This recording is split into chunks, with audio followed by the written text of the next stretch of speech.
Today we're gonna go from this to this, the Click 6 harness. Let's get started. Good morning everyone, welcome to the channel. Hope you're all having a fantastic day. So today is harness day. What am I talking about? Well, we're gonna upgrade the harnesses in the KRX. So let's talk about that and let me show you what I mean.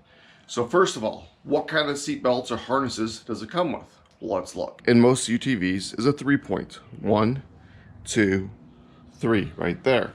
So standard 3-point harness is in most modern cars, unless you order a race car. They're nice, they're secure, they lock automatically just like that if it has too much inertia. The problem I found with them is even though I have nice movement, range of motion, when I'm at the dunes or doing something pretty technical, this side will lock in, but it allows me to kind of twist my back, and I'm looking for more support on this side. So there's a couple options out there.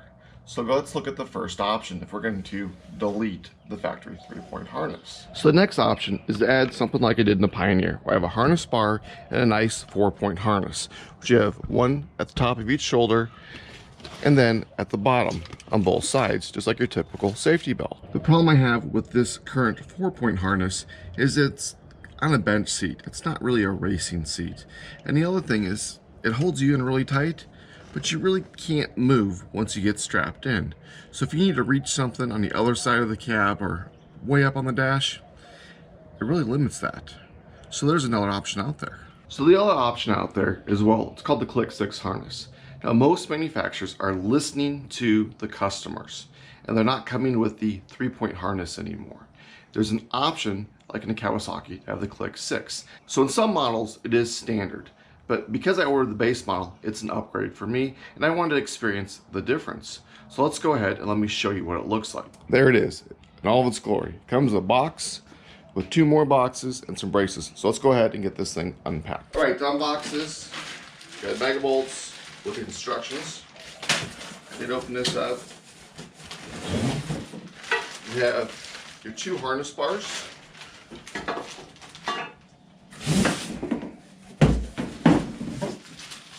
You have the plastic clips for the harnesses.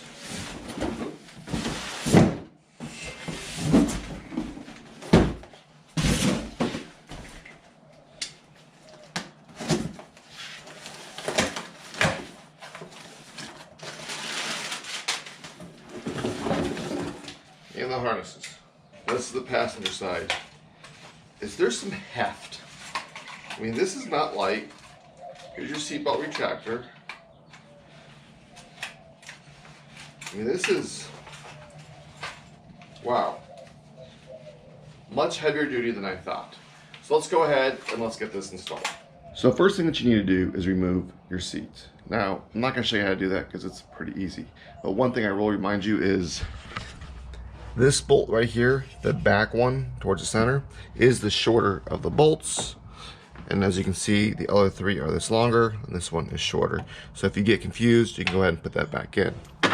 Now as you go up above the air filter, there are 2 marks right there we're gonna have to cut out, and then 1 more over here. So you can use either a sharp utility knife to cut through this like I'm going to, or you can use like a Dremel with a cutoff wheel. Just be careful whatever you use not to cut yourself. Behind here are going to be some mounting holes for the brackets. So let's go ahead and get that cut out.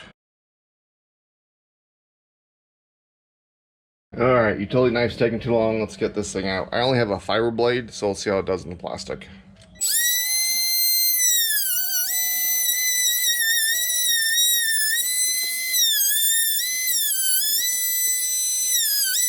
So what I learned, use this, not this. This is much quicker. Even though it's a fiber blade, I would get a different cutting disc. This is just all I have. So let's get this last one cut out.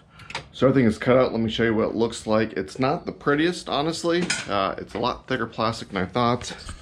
But there you go. So it's your mounting holes there and there. Now you're going to take your harness bar. You're going to line everything up with your brackets facing down. So let's go ahead and get that installed. I'm going to hand start the screws, obviously, and then we'll get everything torqued down on this side. Okay, then these bolts are torqued down to just over 12 foot-pounds.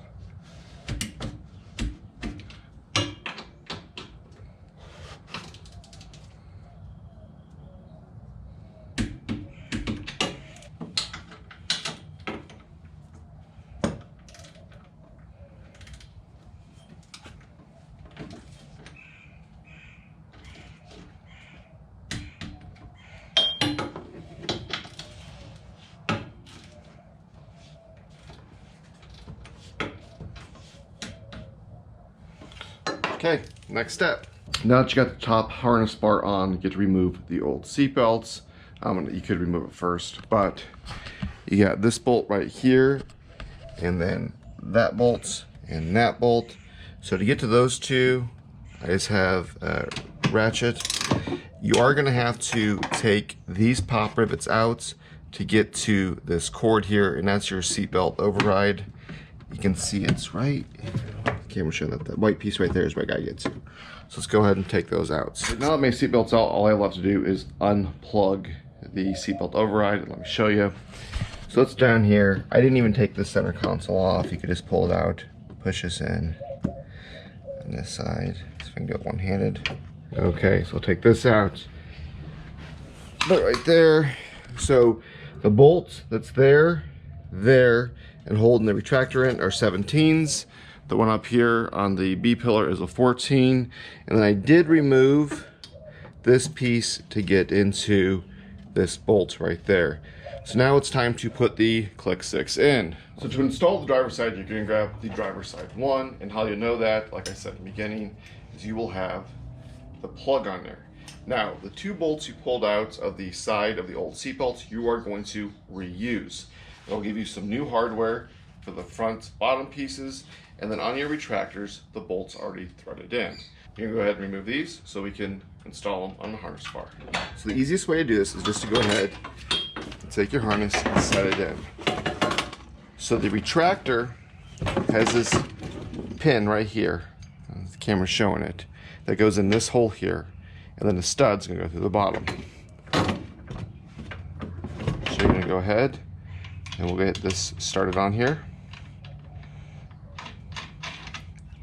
And do the same with this side.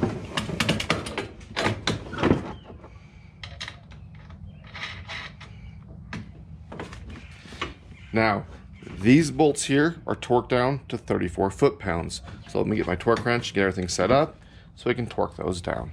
The next step, we're going to put the center bolts back in, just like we took them out. I'm going to plug in the seatbelt override. So we're gonna go right back down here. Now I lucked out.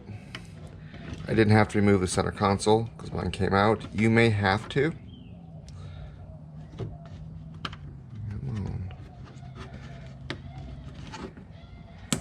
And there's that positive engagement, and I'll just feed that back in there. Get that fed back in there. So this one is gonna go like this, and make sure you have it to where this strap is tethered out. Does that make sense? So you're coming from here, it's out, so that you can pull up. You don't want this against you because it'll be backwards. Same thing on this side. Make sure you grab the top strap. So let's go ahead and get those. So to install the last two bolts, it's a little bit trickier. So on this, next to the console, you want it facing just like this. You see, it's kind of console, so let's get that one started. I'll tighten that one down here in a second. And then on the outside of the vehicle, you want it facing back, if you can see. Let's go ahead and get that one started, and then we'll torque these down. So that is all for the install on the inside harness, but you're not done yet. You still have the guides for the harnesses, and let me show you where those go. So while you have your seat out, if you look, you have 4 holes back here, and it comes with some hardware. So you can't really mess this up. I'm just gonna line this up and use a Phillips head screw and put it in. So let's go ahead and get that done.